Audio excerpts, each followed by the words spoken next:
Olá, bom dia, graça e paz. Estamos aqui juntos para mais uma Lab, a nossa live lendo a Bíblia Sagrada. Vamos dar sequência aqui na leitura de 1 Samuel. Em nome de Jesus, entre, fique à vontade, pegue a sua Bíblia e vamos estar orando para meditar na palavra de Deus, amém? Pai, muito obrigado por mais um dia. Obrigado, Senhor, louvado é o teu nome, Deus. Obrigado, Paizinho, pelas tuas misericórdias que se renovam a cada manhã. Nós entramos agora na tua presença com o nosso coração grato por mais uma semana que se iniciou ontem já, por tudo aquilo que o Senhor já fez nas nossas vidas, por tudo aquilo que o Senhor, Pai, tem preparado para nós também. Nós queremos, Pai, ter os nossos olhos abertos, nós queremos ter entendimento e discernimento da tua palavra para acessar as bênçãos que já estão disponíveis para as nossas vidas.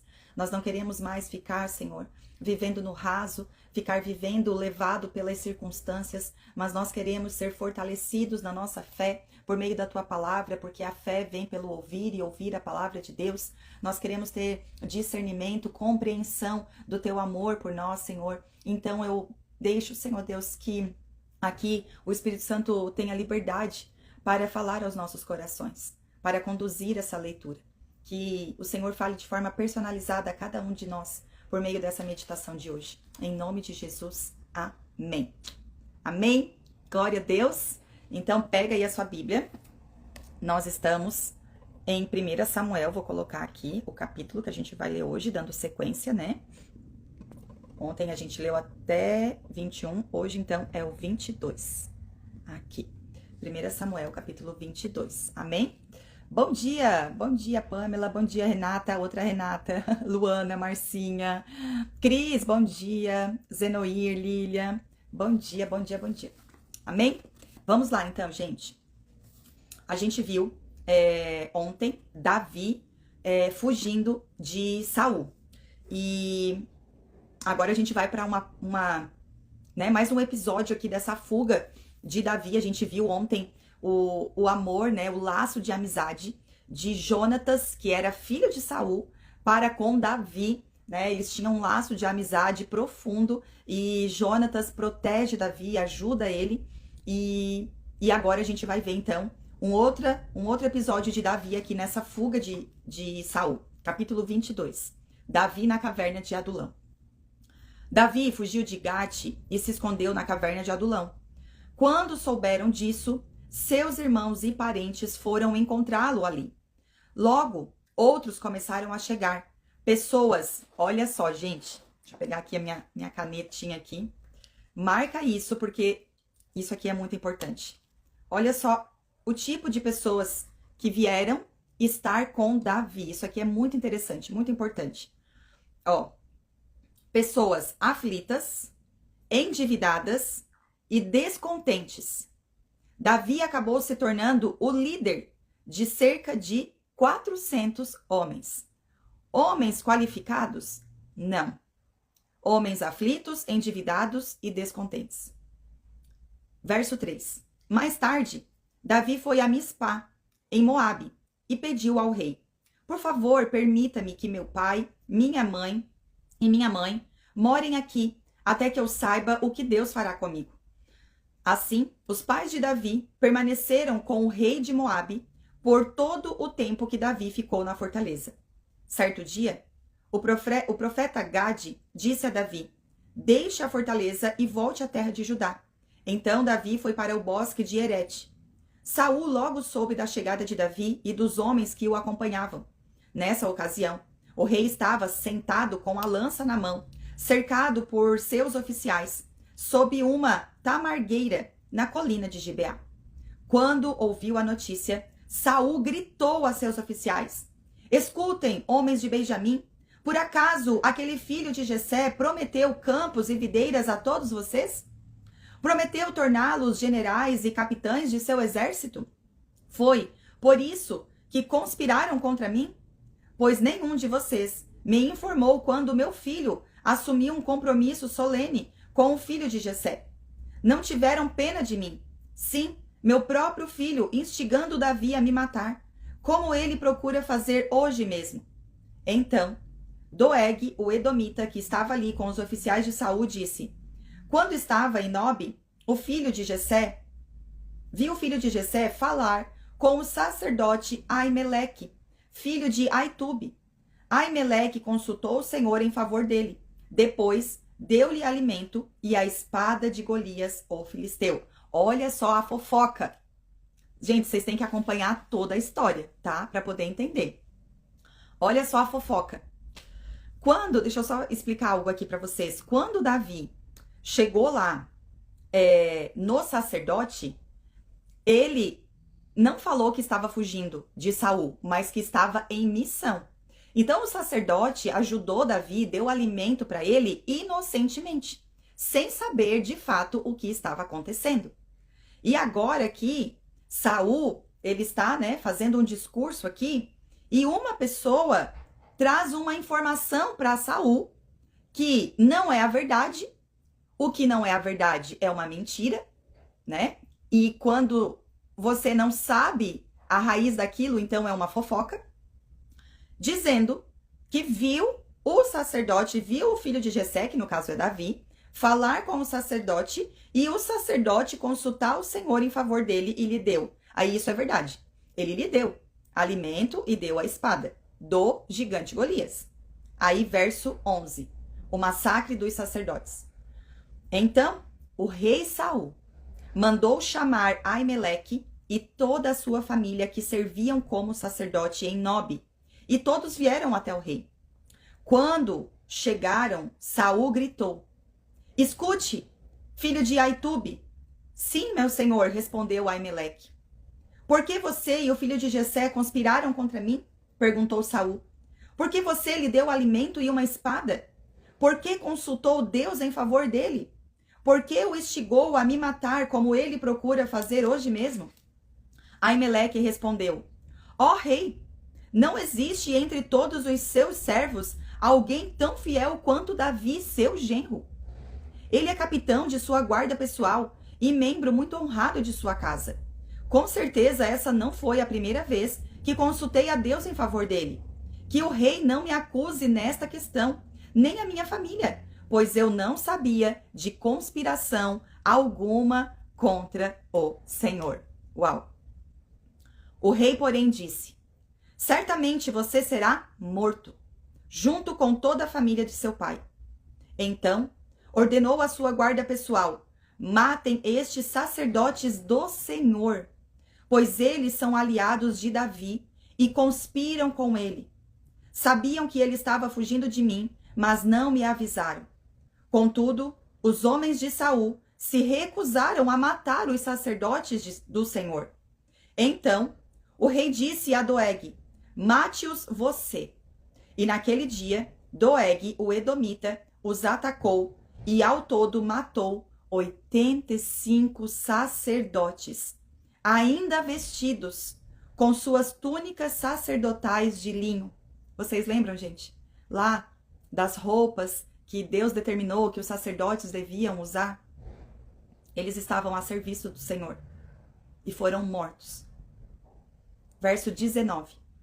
Depois foi a Nob, a cidade dos sacerdotes, e matou as famílias deles.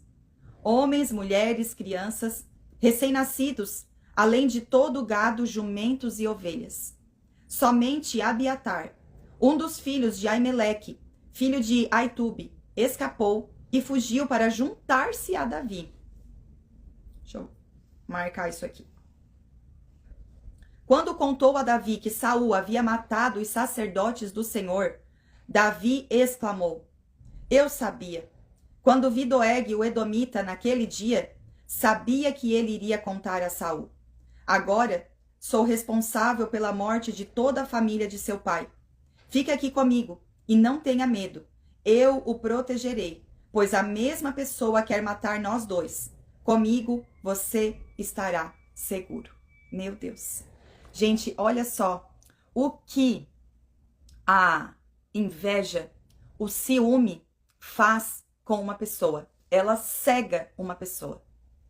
A inveja, o ciúme, desde que eu estou lendo aqui esses textos, tá vindo ao meu coração muito o texto lá de Tiago.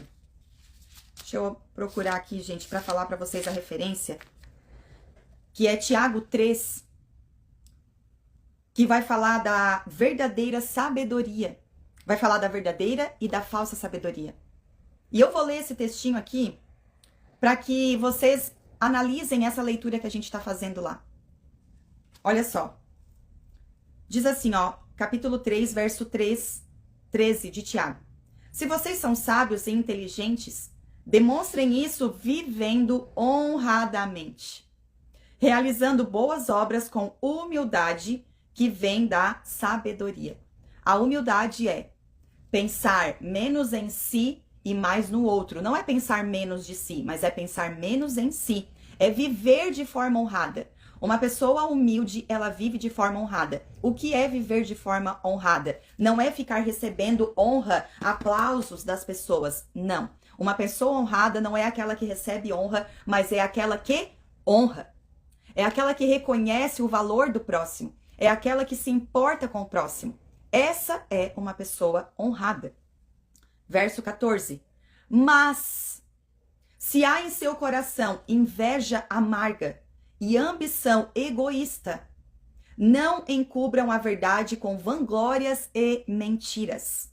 Porque essas coisas são a espécie de sabedoria, porque essas coisas não são a espécie de sabedoria que vem do alto. Antes, são terrenas, mundanas e demoníacas. Pois onde há inveja e ambição egoísta, também há confusão e males de todo tipo. É o que a gente está vendo acontecer ali. Por conta da inveja e da ambição egoísta que subiu ao coração de Saul, por conta de que Deus o rejeitou e agora ungiu Davi e as pessoas estão aclamando a Davi, e ele tem visto que o Senhor é com Davi em suas batalhas, ele foi tomado por essa ambição egoísta, por esse desejo de eliminar Davi. E o seu discurso é que Davi quer matá-lo. Davi não quer matá-lo. Mas ele inflama o coração das pessoas com aquilo que é um desejo do seu próprio coração. Olha o engano. Olha o engano. E daí o texto termina dizendo aqui, né, em Tiago 3, verso 17 agora. Mas a sabedoria que vem do alto, que é o que a gente vai ver na vida de Davi, é antes de tudo pura. Também é pacífica, sempre amável e disposta a ceder a outros. É cheia de misericórdia e é fruto de boas obras. Não mostra favoritismo e é sempre sincera. E aqueles que são pacificadores plantarão sementes de paz e ajuntarão uma colheita de justiça. Gente, guardem no coração de vocês. Avaliem a leitura que a gente está fazendo lá, da vida de Saul e de Davi, com esse texto. A sabedoria demoníaca e a sabedoria que vem do alto. Seguindo. Agora vamos para capítulo 23. 1 Samuel, capítulo 23. Amém, meu povo? Vamos lá. Davi protege a cidade de Keila. Um dia, Davi recebeu a notícia de que os filisteus estavam atacando a cidade de Keila e roubando cereais das eiras. Davi perguntou ao Senhor: devo ir atacá-los? E o Senhor lhe respondeu: sim, vá. Lute contra os filisteus e liberte Keila. Keila é uma cidade. Contudo, os homens de Davi disseram: estamos com medo, mesmo aqui, em Judá.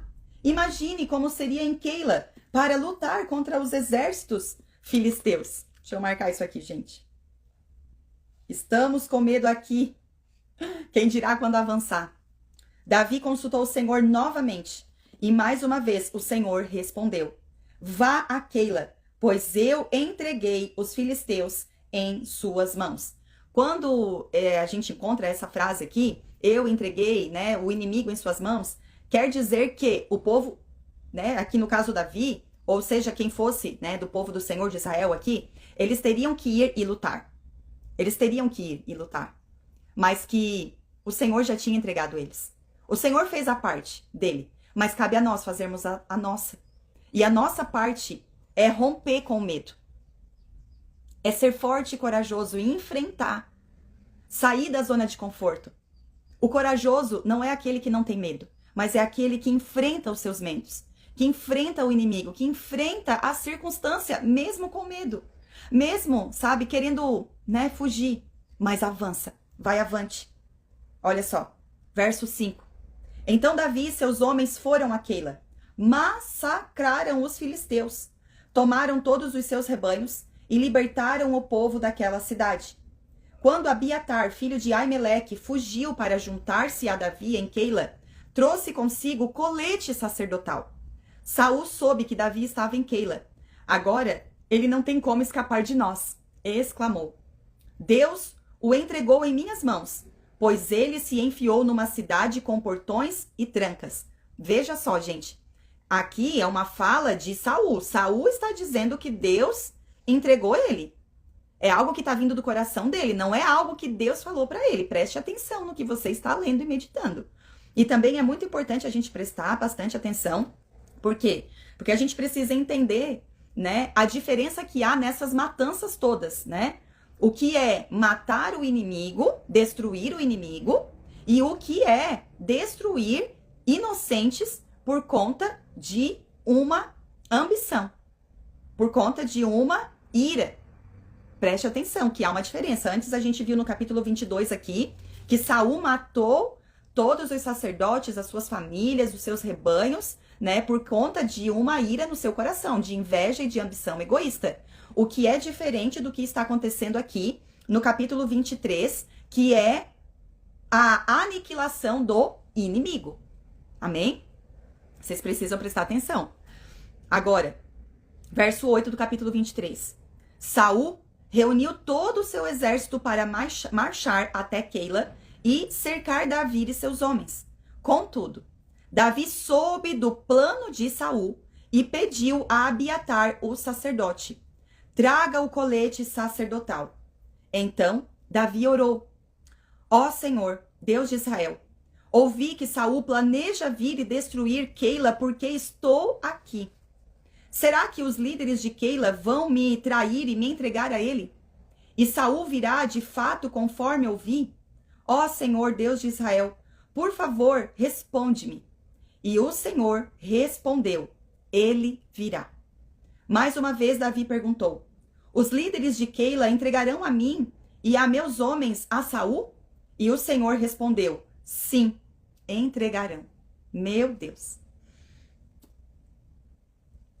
Gente, olha só, Davi saiu lá da caverna onde ele estava e foi até Keila, que é uma cidade, porque ele recebeu notícias que essa cidade estava sendo atacada pelos filisteus. E ele consultou a Deus. Verso 2. E Deus disse para Davi ir e atacar.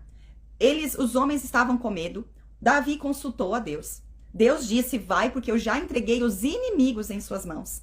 Davi foi lá salvar aquela cidade, salvar as pessoas do ataque do inimigo. E agora, veja só o que lhe espera. Coroas? Aplausos? Não. Aqueles mesmos que foram salvos serão eles que irão entregar Davi a Saul. Meu Deus. Vocês estão entendendo, gente? Estão entendendo? Verso 13. Davi se esconde no deserto. Então Davi e seus homens, que agora era cerca de 600, partiram de Keila e começaram a andar sem rumo por aquela região. Quando Saul foi informado de que Davi tinha escapado, desistiu de ir a Keila. Davi permaneceu nas fortalezas do deserto e na região montanhosa de Zife. Saul o perseguia continuamente, mas Deus não permitiu que o encontrasse. Uau! Gente, esse acontecido aqui, né? Lembra algo para você? Davi foi lá salvar aquelas pessoas e quando ele consulta Deus, Deus diz: esses mesmos que você salvou, esses líderes que você salvou, vai ser eles que vão te entregar na mão do inimigo. O que aconteceu com Jesus?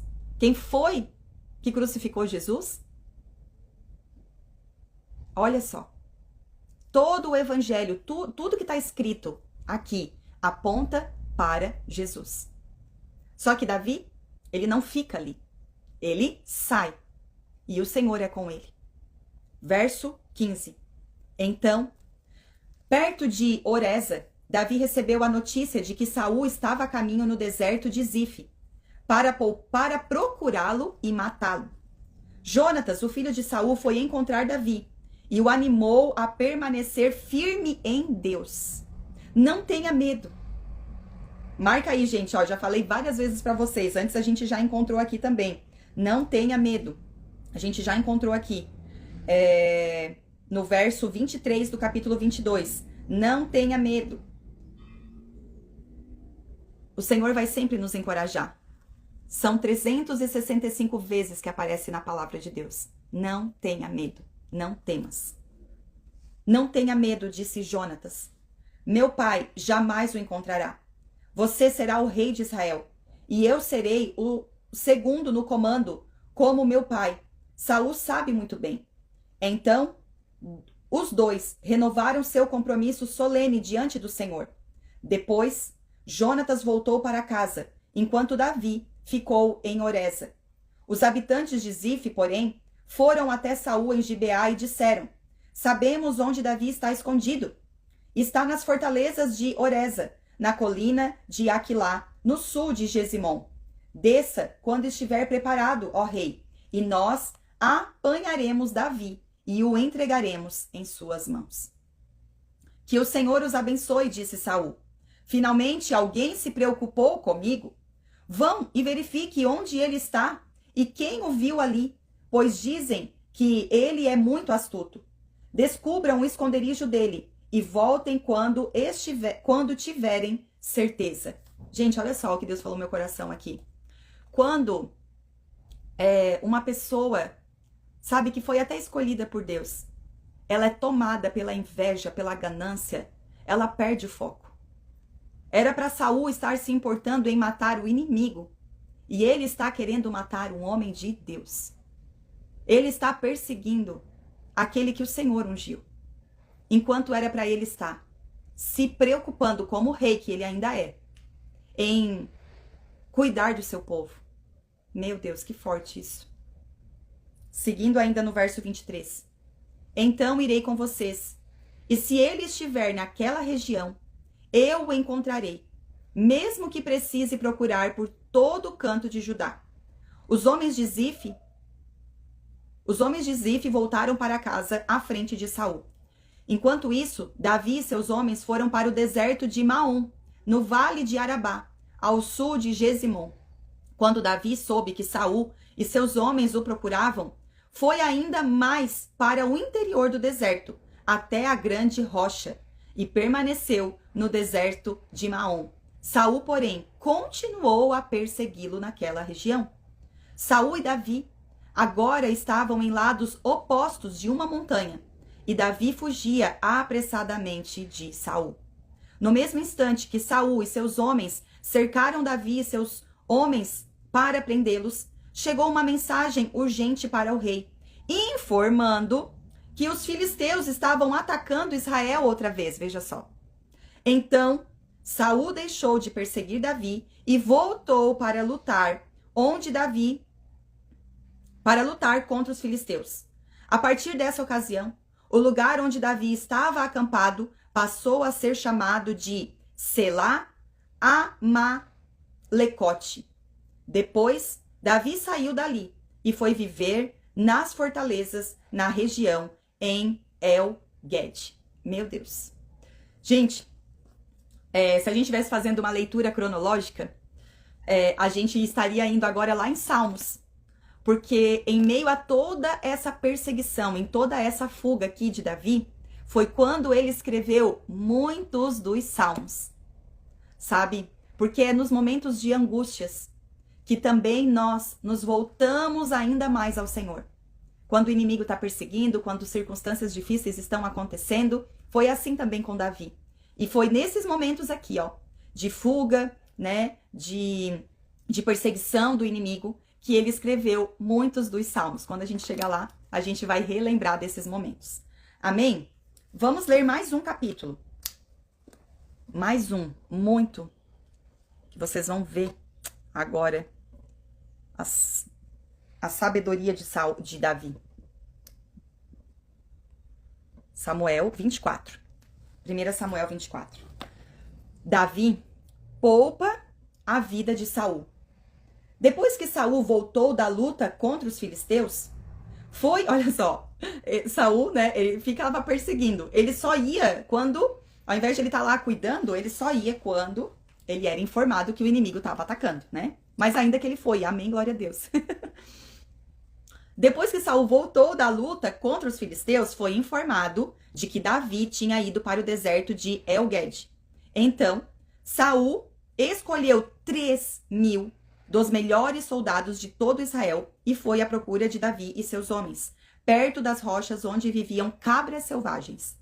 No lugar onde a estrada passava por alguns currais, Saul entrou numa caverna para fazer suas necessidades. Aconteceu, porém, que Davi e seus homens estavam escondidos no fundo da mesma caverna. Meu Deus! É sua oportunidade, disseram os homens de Davi para ele. Hoje o Senhor lhe diz: certamente entreguei o inimigo em suas mãos, para que faça com ele o que quiser. Então, com todo cuidado, Davi se aproximou e cortou um pedaço da borda do manto de Saul. Sua consciência, porém, começou a perturbá-lo por ter cortado a borda do manto de Saul. Por isso, disse a seus homens que o Senhor... Ai, gente, é muito lindo isso aqui. Que o Senhor me livre de fazer tal coisa a meu Senhor, o ungido do Senhor, e atacar aquele que o Senhor ungiu como rei. Meu Deus. Olha a diferença, gente. Olha que forte isso. Lembra que a gente leu lá sobre a sabedoria? Que a sabedoria do alto, ela é antes de tudo pura, pacífica, amável. Ela não busca os seus próprios interesses. Meu Deus, olha isso.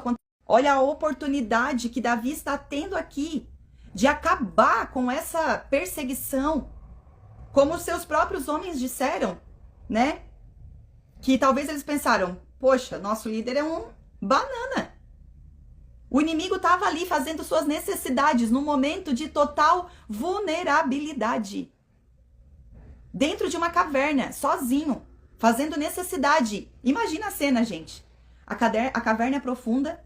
Lá no fundo estava Davi e os seus 600 homens. De repente, eles vêem o inimigo na frente deles, de cócoras, fazendo as suas necessidades.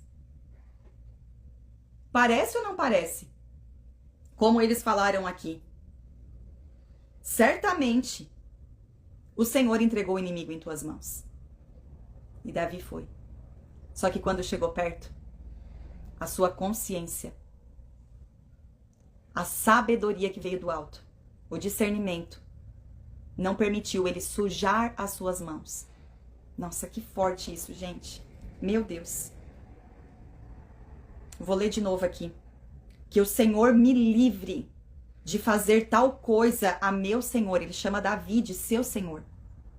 O ungido do Senhor, com letra maiúscula agora.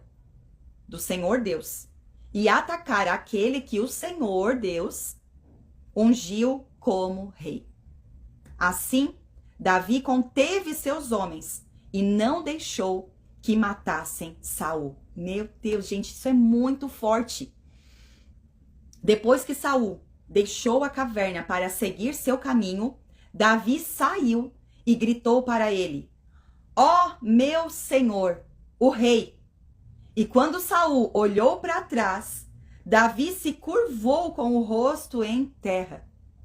Então ele gritou para Saul: por que o Senhor dá ouvidos àqueles que dizem que eu procuro lhe fazer mal? Hoje mesmo o rei pode ver com os próprios olhos que isso não é verdade. O Senhor o entregou em minhas mãos na caverna. Alguns de meus homens me disseram que o matasse, mas eu o poupei, pois disse: jamais farei mal ao rei, pois ele é ungido do Senhor.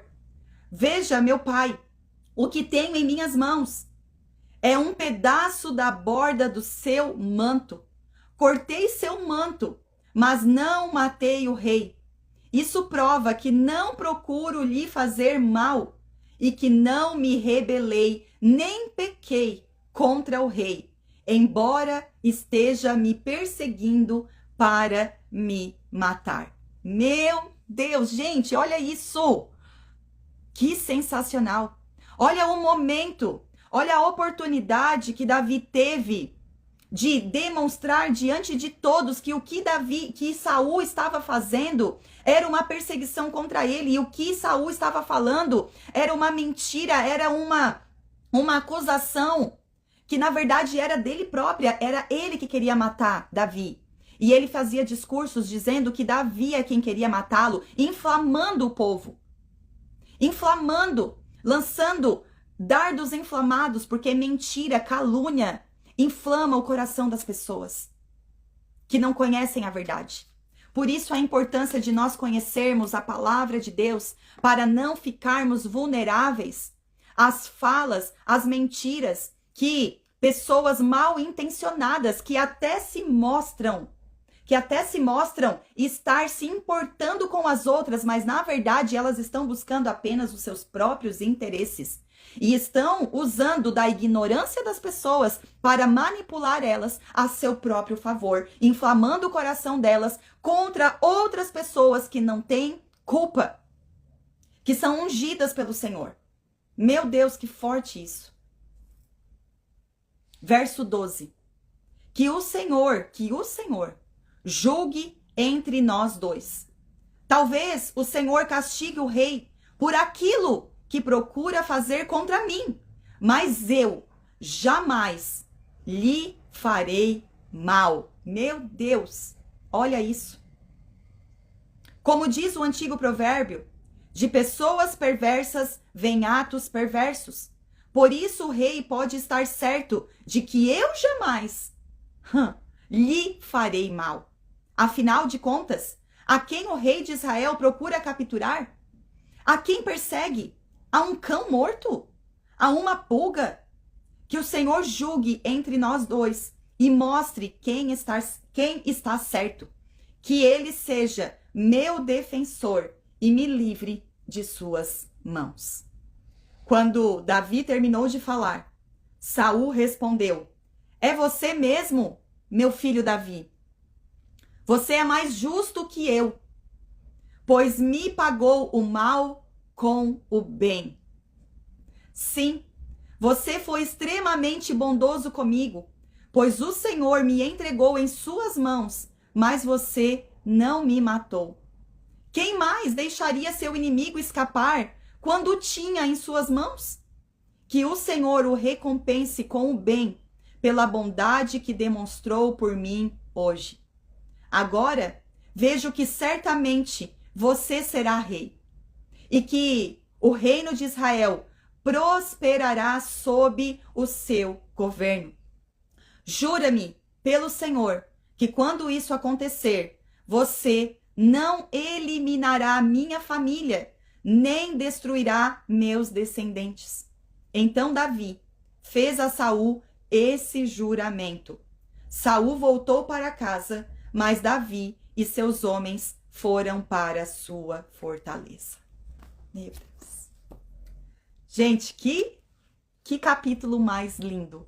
Que texto mais lindo é esse? Quanto ensinamento.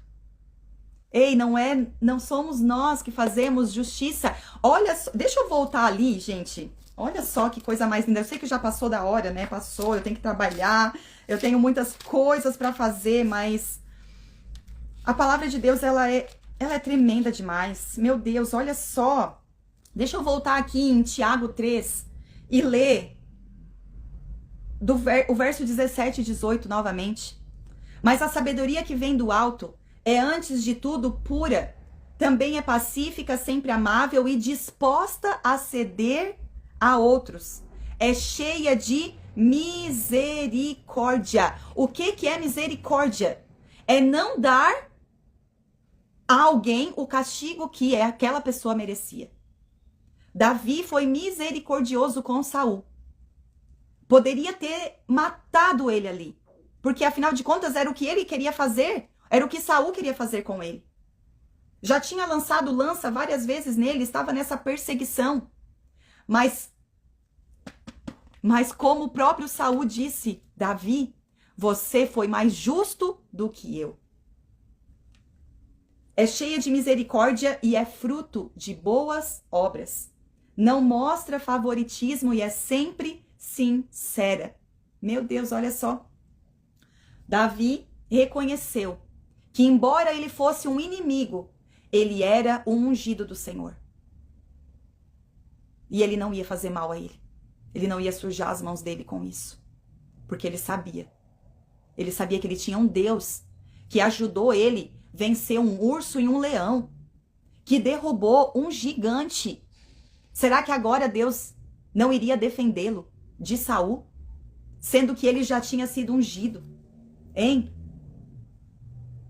Muitas vezes nós, na nossa justiça própria, nos perdemos, achando que se a gente não fizer, se a gente não se justificar, as pessoas vão sobressair sobre a gente. Mas olha só o que verdadeiramente derrota o inimigo. Olha só.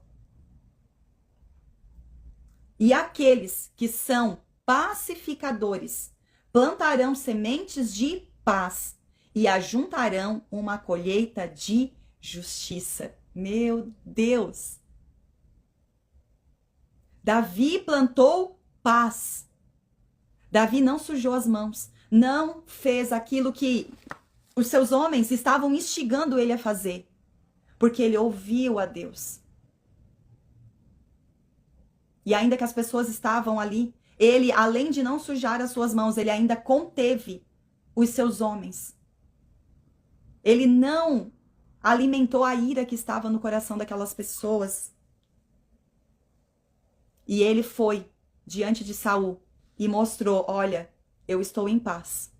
Eu poderia ter te matado, mas eu cortei só a borda do seu manto para mostrar que eu não tenho interesse de te matar. E por que que você está fazendo isso comigo? Por que que você está querendo me matar? Ele constrangeu o inimigo com a sua paz, com o seu amor, com a sua lealdade. Olha só o que é lealdade. Lealdade é mesmo quando uma pessoa que tem autoridade sobre a sua vida está te perseguindo e você tem a oportunidade de difamar ela, você cala a sua boca e não difama, e não levanta calúnia, e não fala nada. Você, ainda que está sendo perseguido, guarda, protege a vida daquela pessoa que é autoridade na sua vida. Ainda que ela esteja intentando mal contra você, você precisa confiar que Deus está promovendo um momento para que ele opere. Que foi o que Davi disse, que Deus julgue entre mim e você e diga quem está certo. Esses são processos onde o Senhor vai nos esmagando, como uma azeitona que é esmagada para sair o óleo, para sair a unção, que é o que nos dá autoridade. O que nos dá autoridade não é difamar o outro, mas é ficar em silêncio e agir com as armas certas. Como diz aqui, aqueles que são pacificadores plantarão sementes de paz e ajuntarão uma colheita de justiça. Meu Deus. Não sei se vocês conseguiram compreender toda a profundidade dessa palavra, mas eu oro. Eu oro, Pai, para que o Teu Espírito continue ministrando aos nossos corações. Ministra, Pai, a cada um de nós aqui, para que todos nós possamos compreender a profundidade dessa palavra, desse ensino, Senhor. que o Senhor trouxe aos nossos corações nessa manhã. Que a gente possa estar com o nosso coração sensível para ser ensinado por Ti. E que a sabedoria que vem do alto seja a sabedoria que habite em nosso coração. Senhor, livra-nos. Espírito Santo, mostra se há em nós ambição egoísta, inveja amarga, assim como estava no coração de Saul, fazendo com que ele se perdesse o foco. Que nós não venhamos perder o foco, mas que nós venhamos estar com os nossos olhos voltados para o Senhor, o autor e consumador da nossa fé. E que nós venhamos cultivar um coração humilde e misericordioso, assim como nosso Pai. Em nome de Jesus, ó Deus, eu oro, grata por essa palavra, pela oportunidade que temos de estarmos aqui, lendo e meditando nas Sagradas Escrituras, que estão aqui para o nosso ensino. Em nome de Jesus. Amém. Amém. Glória a Deus. Muito forte, gente. Permaneçam. Permaneçam plantando fruto, sementes de paz. E há o resultado disso. Será uma colheita de justiça. Quem julga as nossas causas é o justo juiz. Quem advoga as nossas causas é o nosso advogado Jesus Cristo. E quem testemunha a nosso respeito é o Espírito Santo. Não tem tribunal melhor do que esse. Mas seja um réu, que nós venhamos ser um réu com as mãos limpas e o coração puro. Amém? Em nome de Jesus. Um beijo no coração de vocês. Que Deus abençoe e fortaleça vocês com essa palavra. A live vai lá para o YouTube, depois você pode ir lá ler, ouvir de novo, né? Meditar, entender tudo isso, compartilhar também. Que o Senhor os fortaleça. Em nome de Jesus. Beijo no coração. Se amanhã o Senhor permitir, estaremos novamente aqui às 9 horas.